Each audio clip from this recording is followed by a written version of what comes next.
guys, I'm Laura Vitale. On this episode of Laura in the Kitchen, I'm going to show you how to make my individual pear crostata. Now, this is a great go-to recipe when you have a couple pears that just aren't ripe enough to eat on their own, and you got to cook them down a little bit to release their flavor. This is a great recipe for that. So the ingredients for it, super simple and easy, so let me take you over them to get started.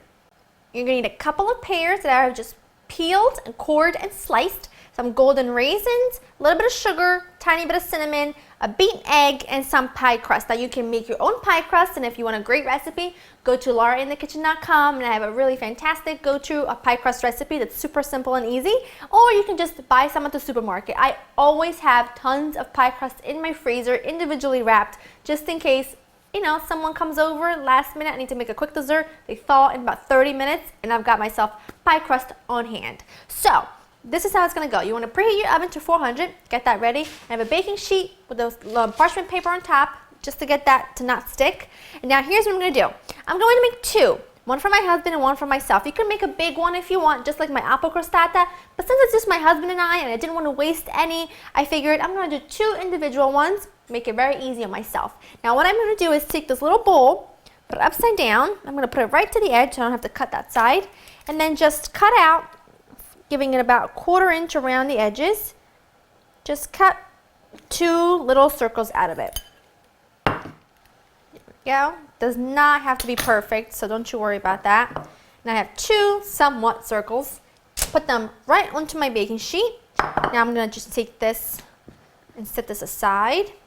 Now to my pears that I have already chopped up, quartered, you know, cored, peeled, all that fun stuff. And I'm going to add in some golden raisins, and golden raisins are completely optional. I just happen to love raisins, so I'm putting some in, but like I said, it's not a must recipe, it's not a must ingredient. And a tiny bit of sugar and cinnamon, and I'm just going to toss this together. And I'm not going to add any flour, which I normally would if I was using apples, because pears never give out as much juice as apples do, so I'm not completely like worried that it's going to be super liquidy. So now that I've got that tossed together, I'm going to move this close to me and divide this mixture between my two pie crusts. And what I'm going to do is I'm not going to do it like that. I'm going to just kind of focus in the center. So just divide it between the two, leaving about 1.5 inch border around the edges. Here we go. So now what I'm going to do, I'm trying to position that guy so it doesn't move. Now what I'm going to do is just take my little brush here and my egg wash, which is just a beaten egg with about a tablespoon of water, and just brush around the edges, just like so. This kind of act like glue, but it's also going to help it brown. So just do that all around the edges, and then I'm going to just, like my apple crostata, I'm just going to fold this over. It does not have to be perfect, it does not have to be neat, you just want to fold it all over. Fold all the edges over, just like so. All I'm going to do is just brush a tiny bit more egg wash around the sides because I just want it to brown really well.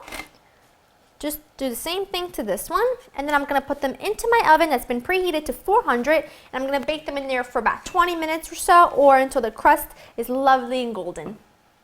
My little crostatas were in the oven for about 20 minutes, and they are perfect. They're golden brown, they're ready to go. Now, you can serve this with some whipped cream, you can serve this with vanilla ice cream, you can serve it with caramel sauce, you can serve it with whatever and whatever you have on hand.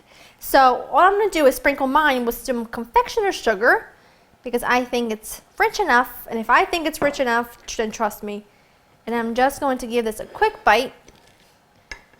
Oh yeah, excited for this. It's only going to be a little bit hot, but never stopped me before.